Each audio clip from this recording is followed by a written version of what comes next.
People of the internet, how do? I'm the Efkin guy, and this week we are harder than the rock. Oh, okay, right, no. Okay.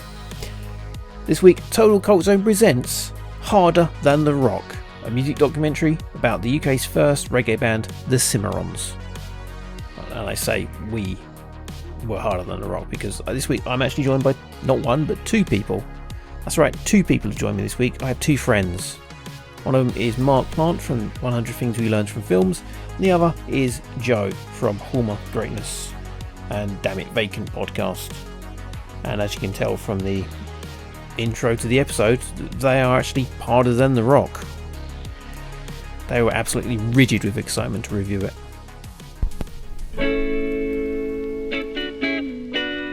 In 1966, 5 musicians got together in Harlesden. They were the spark that started a big flame. They were the band, they were the start of it. They played on 90% of the reggae music that make in this country. Without Cimarons, there'd be no reggae music in the UK.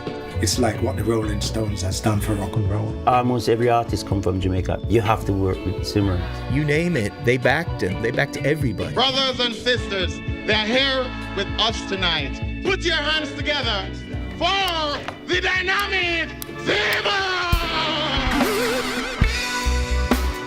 It doesn't matter where you go. If they play reggae music, you'll hear the damn Simarons. They were the first to take reggae around the world. I was amazed when I got out here. We just rambled. It really blew the mind, man. This is an unprecedented feat for a British reggae band. Smile on my face all the way through it. Same. Twice in 24 hours I watched this. I watched it when Dean sent it and I was like, I'll watch it again. Just so I can make proper notes as opposed to just which is I didn't get past the oh my god, these guys are amazing, and my notes are fucking nothing. Please, Dean, save us. Okay, that was the review. Burying the lead there. That's that. much earlier than usual as well. That's a wrap. Cool. And it's just what I was like. Even the last bit of it, where are we doing spoilers? No. Well, not that. No, not even that. Like what's he called? The Franklin, where he's just like, just good weed and music. That's all I need. Yeah. And women. And food. Yeah, lots of food and all. It's good. I love him. Yeah, that's right. For this deep dive into black history, culture and music, I grabbed the whitest folks I know. And I've got two guests this week. Hello, Mark. Hello. It's been a while. Been a moment. Yeah, been a long time. Obviously, 100 Things We Learned from the Films, or films. There have been films. There have actually been films since you and I last recorded anything. Proper films. Yeah, live show as well. Yeah, that was scarier than I thought it was going to be, as a man who gets up and stands up in front of people all the time, of standing up in front of 15-year-olds who have no fucking care or interest in what you're doing, but their mums and dads have made them stay to watch the old man talking show. Yeah, it was great fun. Edinburgh Fringe next, please, if anybody wants to put it on. The crowds in the dozens. Tripling what we had at this show. And Joe, how are you doing? Fine. Good to be back. Good to be doing actual proper films. Yeah, you've switched to reality TV for a little bit. For the time being, yeah. Just because it's more fun and less work on my already damaged brain. Well, the Hallmark film just getting like too samey. We haven't done a Hallmark film in so long. Yeah, that kind of went out the window a while back. We were just doing sort of 80s, 90s straight to DVD nonsense, which is fun. Don't get me wrong, but it's a big time sink to do. Whereas with this, it's a half-hour show, unless you're doing a week's worth of shows like we did. But it's just easy. You can do them in bite-sized bits, and the note taking isn't as extensive on it, and it's more fun, I think, because there's more you can do with egg people and plank girl and You know, Egg People and Plant Girl sounds like the MCU one that we're due in, I don't know, Phase 6. that's the Asylum knockoff. Would watch. It's a music documentary. I do actually really like these ones because I'm not big on like music history a lot of the time. So when I see these, it teaches me all about that and gives me some great music to listen to. Some great documentaries over the years. I've learned a lot about other artists that have maybe fell by the wayside or been forgotten. Searching for Sugar Man, that was a great one. Anvil. Oh yeah, Anvil.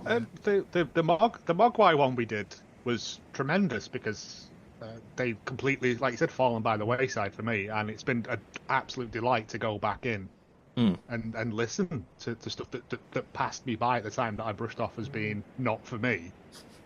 And as an older, grumpier, wiser man now, I can sort of go back and fully appreciate it, and it was nice to have that opportunity. Yeah. Band called Deaf. Remember that one? No, I've not seen that one. It's a story of the Hackney Brothers, a proto-punk band called Deaf. It's from Detroit in the 1970s. They actually pulled their album because the label wanted them to change their name from Deaf. And they said no. And then it just sort of went into an attic, collected dust for so many years. And then in the 90s, I think it was, or early 2000s, the sons of that band were playing, and they met a director and they heard their music, and they ended up releasing the album in like 2013. I should have really written those down, but yeah, a band called Deaf's really good. Yeah. And the album's really good as well. It's on the list. Buena Vista Social Club's one of my absolute favourite musical documentaries. I loved it, and it's one of the reasons why I went to Cuba on honeymoon. They were all dead by then, of course. Long dead. Another one which actually premiered at the Sheffield DocFest, like this film. It was in 2013. That was the Great Hip Hop Hoax. Which is about the Scottish hip hop duo called Syllabin and Brains. Yeah, I've seen that on in the background when I've been doing other stuff. I've put that on in the background, and I thought, this is this what? It's there's a couple of rappers from Scotland, and they come down to London to do some stuff, and they were dubbed the Rapping Proclaimers. Weren't taken seriously, and that's they not said, a title you want. yeah, so they rebranded themselves and pretended to be from America, and then ended up securing a deal with Sony. Yeah. End up opening for again, D12. that's on the list as well. Yeah, I think it's a revisit for me. I think that's a revisit. Because that sounds wild. Just two wide-eyed Scottish lads going down there going, aye, we can rap. Yeah. Because they're Welsh. Indeed. So any other documentaries you recommend about music? Obviously, throwing a few in now. Aside from Spinal Tap. I get Spinal Tap, not really a documentary, but one of the most true-to-life documentaries about being in a band I've ever witnessed. The first time I ever saw it, I didn't know it was a mockumentary. I absolutely had no idea it was a mockumentary, and by the end of it, I still didn't know. I believed that these characters exist, because they do. They absolutely did exist in the 70s, these people. Yeah, it's that's what makes it so good. It's because they fully inhabit those characters and make them believable. Didn't Aerosmith or Steven Tyler walk out the premiere of it or a screening of it because he thought he was taking the piss out of them? He probably had to go and screw a 13-year-old, didn't he? Allegedly. Glad you added that. I'm fairly sure in his book he says something to that exact effect, but... I quite like I enjoyed, again, not the right words, the Amy Winehouse one from the Senna director. They did Senna. Yeah, Some Kind of Monster is always fun to go back to. That's hilarious. Because, again, that's more Spinal Tap than Spinal Tap at times. Yeah. It's just hilarious, that bit with, what's his face, dropping the wine glass and just looking at the floor like, you going to clean that up? It's like, you privileged twat. If you haven't seen them, it's not really a documentary as well, but there's I think there was 3 Pantera home videos that they released, which is like part tour videos and part bits they did, because they're just very fun. Okay. Yeah, because I always thought Pantera were very overly serious.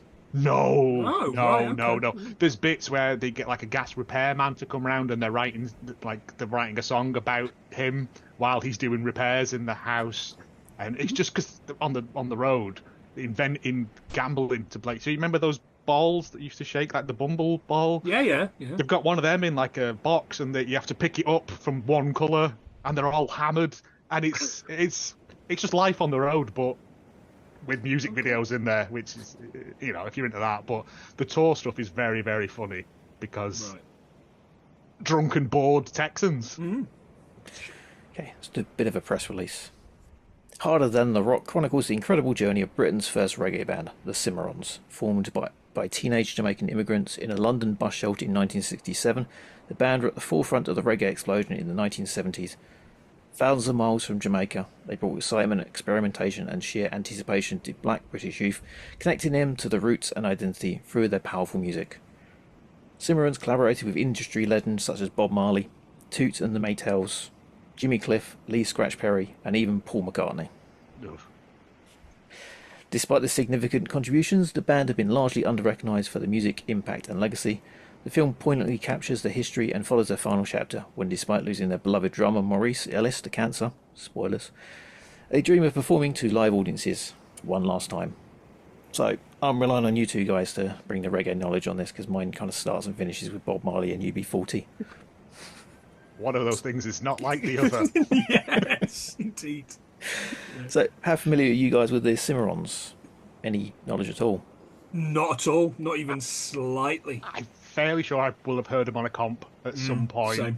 but I've never gone out to actively search down an album or anything, which will be, rectified, because this is wild. Yeah. Turns out I have heard them. I just didn't know I'd heard them, as the documentary is going to tell us. I'm not going to say has a band ever been worse done to by the music industry, because we know there's probably others a little bit worse off. But wow, these guys should have been huge. Yeah, consisting of Loxley Geeshie, Franklin Dunn, Maurice Ellis, Winston Reid, Sonny Binns, Lloyd Donaldson and Cole Levy over the years. Start the careers, they were mostly just session musicians, backing a whole load of artists and songs in multiple styles, on records and on stage.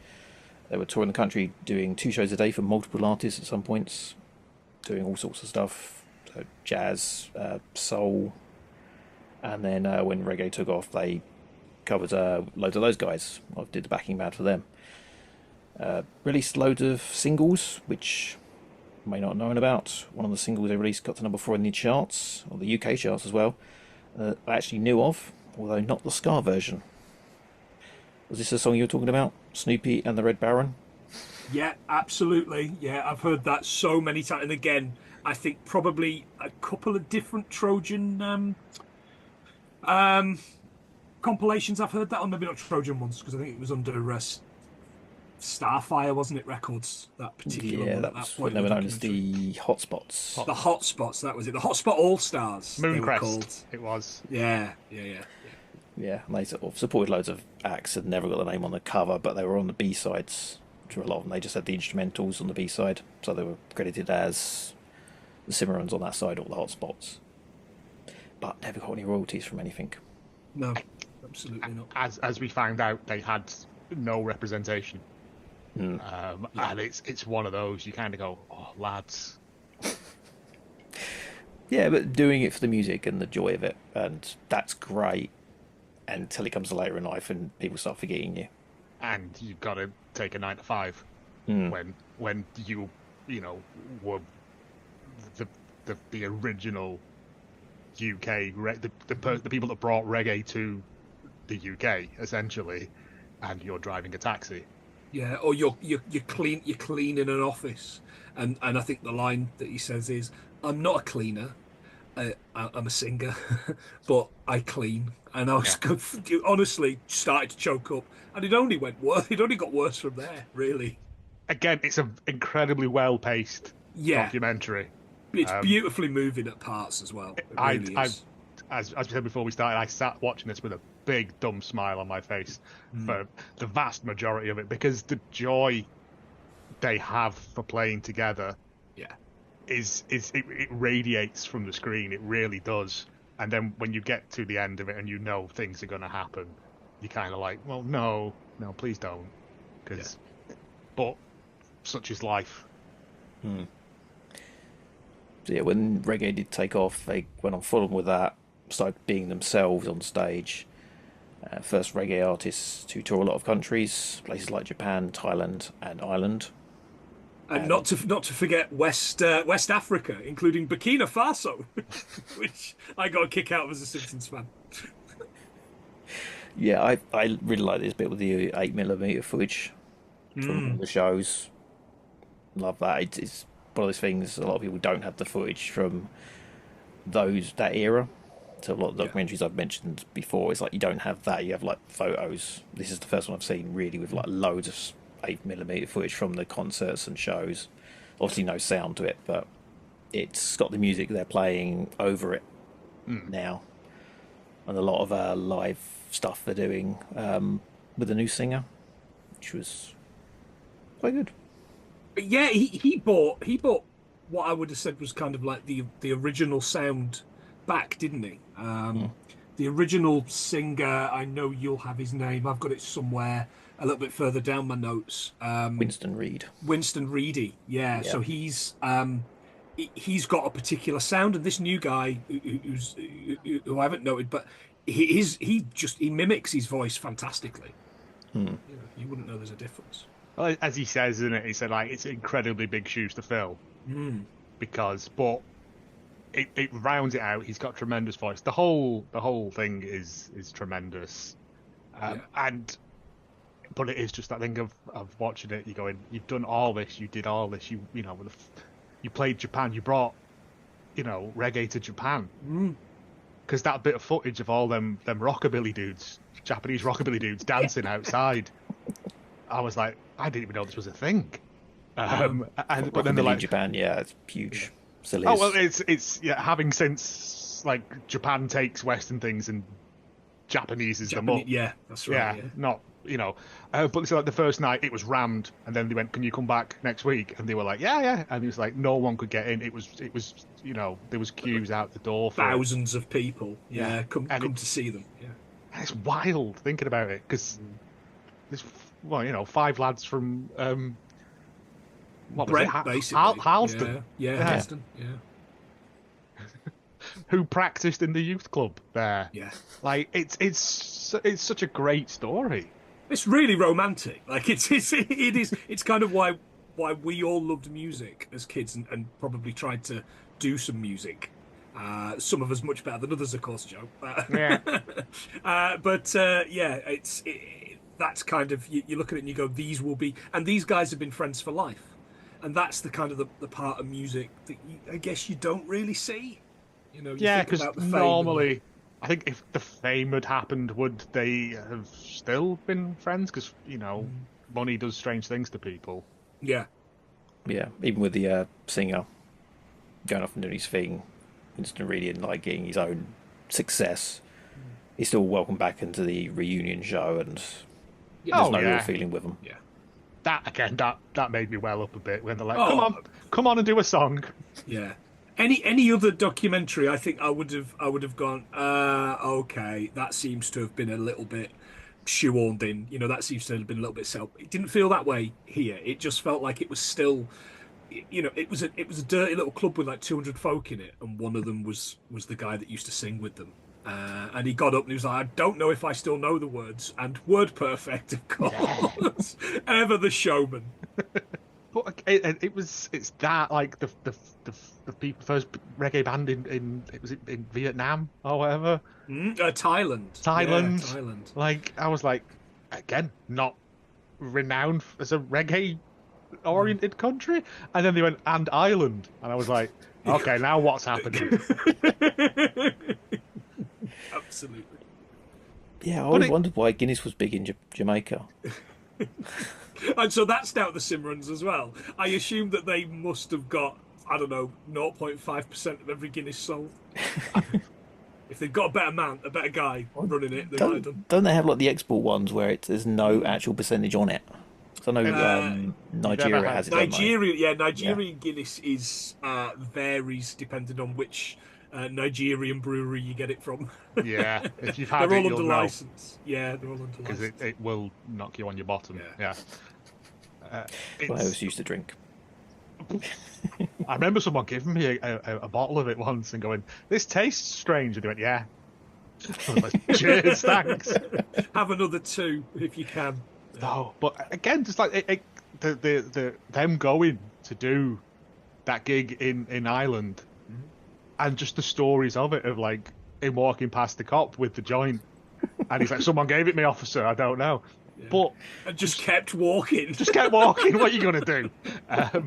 But and it's these lovely. There's lots of these just little throwaway anecdotes throughout it. But they played everywhere. They said they were touring. It was like, you go to bed at 2, you're up for breakfast, you're back on the road every day. And they did it for years and years. And didn't fall out. If anything, it made them stronger as a unit. And that's just that thing of it's playing songs you love with your mates. It just comes across as just really nice people. Yeah.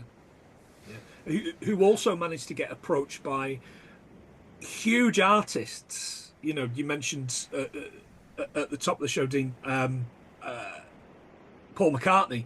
Now, whatever you think about Paul McCartney, and we've all got our opinions, you know, to do Mockumentaries, which is an absolute dirge, and to turn it into what they turned it into, you know, it's great. I could listen to that. I couldn't listen to Mockumentaries.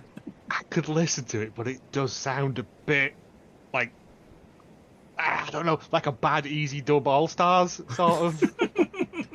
Like, Mockumentaries is a dirge of a song that you can only roll it in glitter. You know what I mean? It's still at its core a cat turd. You know what I mean? Yeah, that's right. It's they said like that they did that album with Paul McCartney, his request, and there's a load of cover versions on it, or that's the ones they were releasing.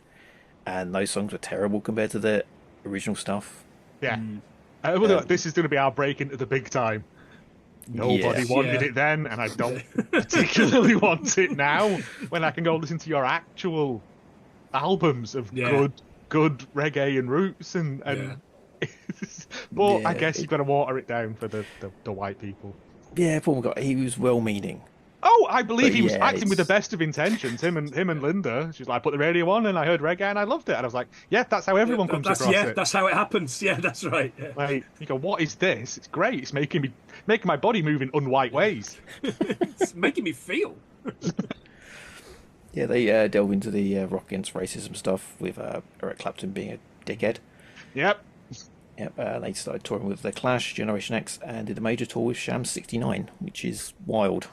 Yeah, but again, it's that thing of it's the Irish and the reggae, it's the punks and the reggae, it's just disenfranchised people. Rebel songs. Absolutely. Yeah, I mean, I what a double bill of Sham 69 and the Cimarons it would have been.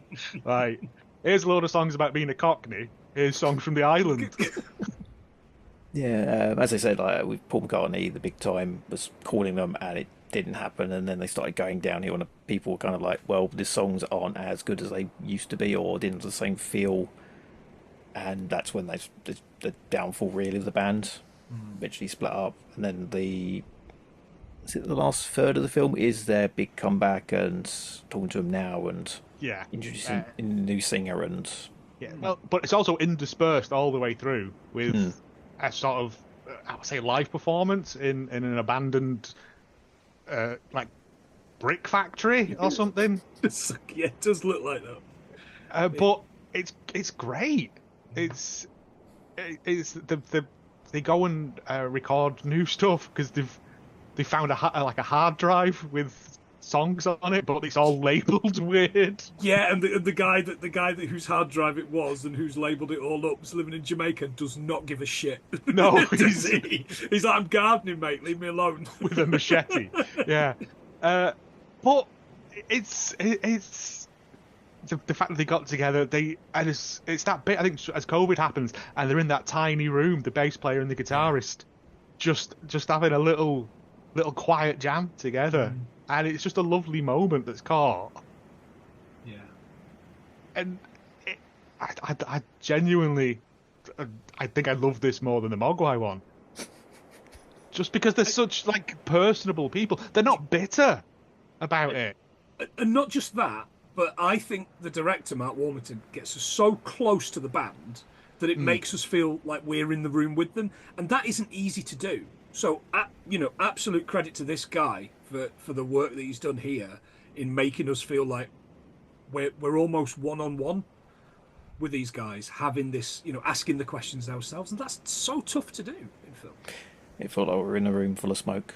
Yeah, absolutely. Franklin can talk, can't he? There's no doubt about that. That guy likes a smoke. Have you never been so mashed you've started playing your bass with a toothbrush? Come on. But all of that after he'd learned from the Kinks on the telly, he's kind of going, "Oh, I taught such and such, and I taught such and such. Where did you learn? Oh, I watched the Kinks on the telly, mate." It's great. When we went to Africa, I'd play like this. And then I play like this, and I was like, you can't just play with your thumb. Pal. He wrecked his thumb, so he started playing with his fingers, and it made him a better artist because of pain. That's bass playing in a nutshell, basically. Right, But it's like when Bob Marley came in, and he's like, I heard you covered one of my songs, and it's #1. And he went, yeah. And he went, fair enough. Yeah, it's all right. And he went, brilliant, praise from Caesar.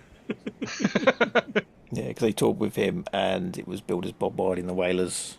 It should have been the Cimarons. That's right. Yeah. But again, another way they just got screwed out of stuff by like, would you have gone and watched Bob Marley and the Cimarons? No.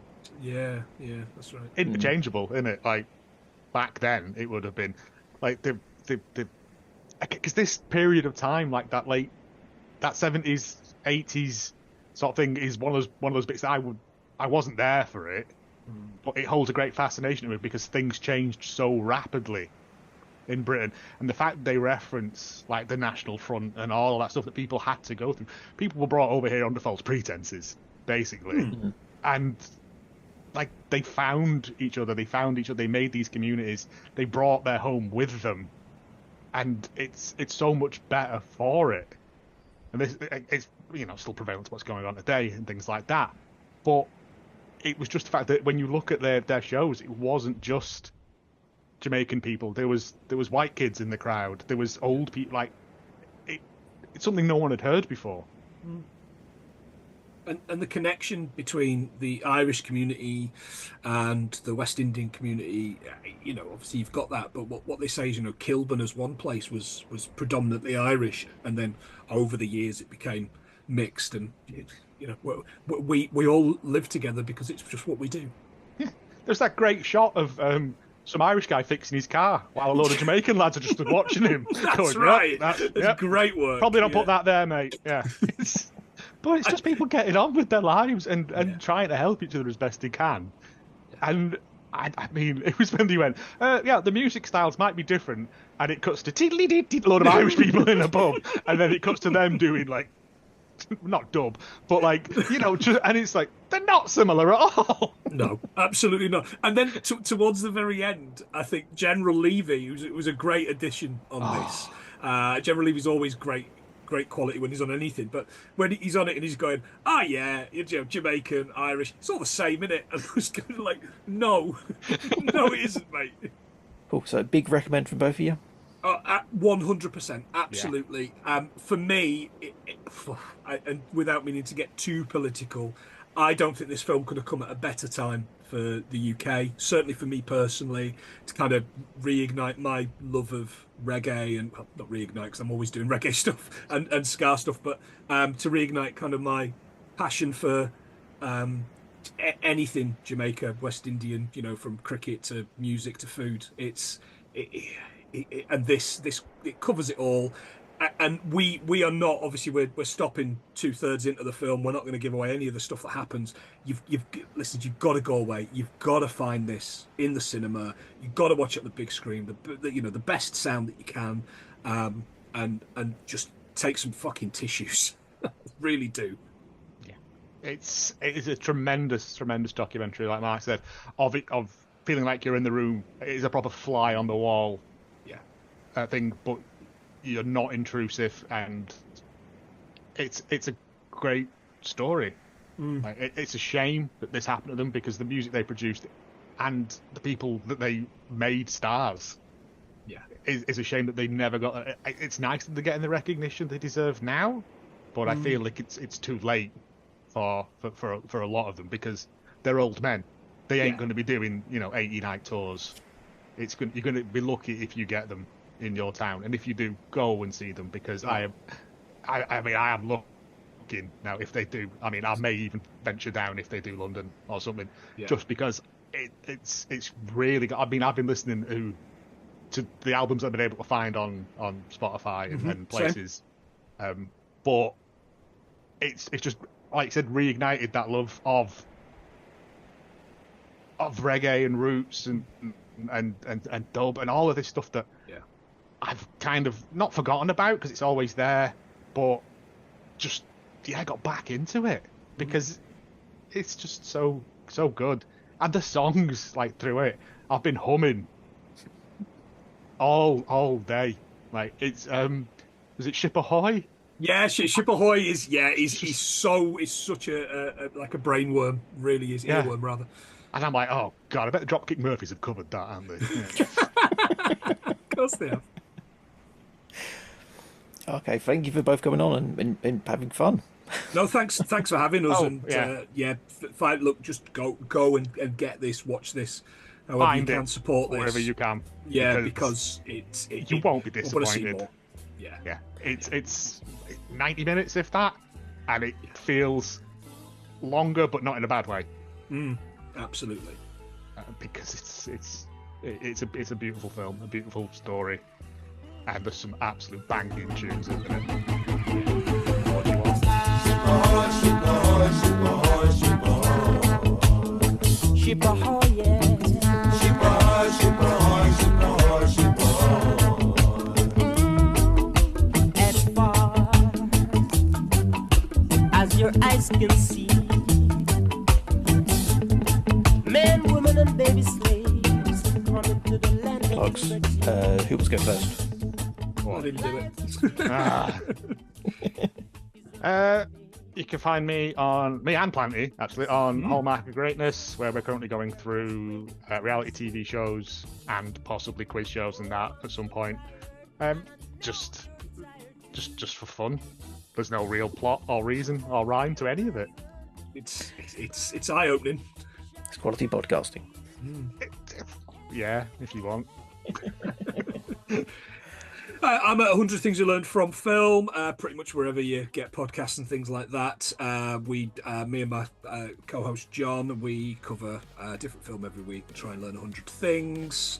Coming up very, very shortly as this goes out, we're going to be doing The Death of Stalin, which will be an absolute fucking delight, I'm sure, as picked by one of our patrons. 2.5 hour show. I don't think John's going to do too much deep diving into the USSR, but luckily for our listeners, I will. And represent the entire Red Army at the buffet. At the buffet. Yeah. That's right. Saw that at the premiere with Little Armando. Oh, did you really? Yeah. Do you know what I think Tom did? Was it Manchester? Yeah, I think Tom Ross.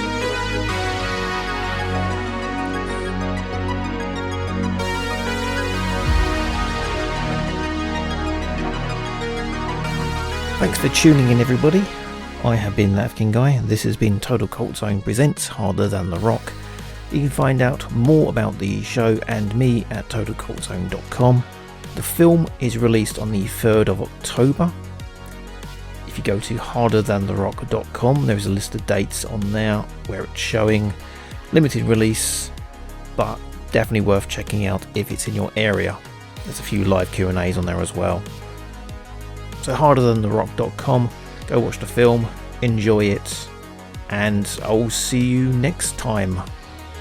See ya.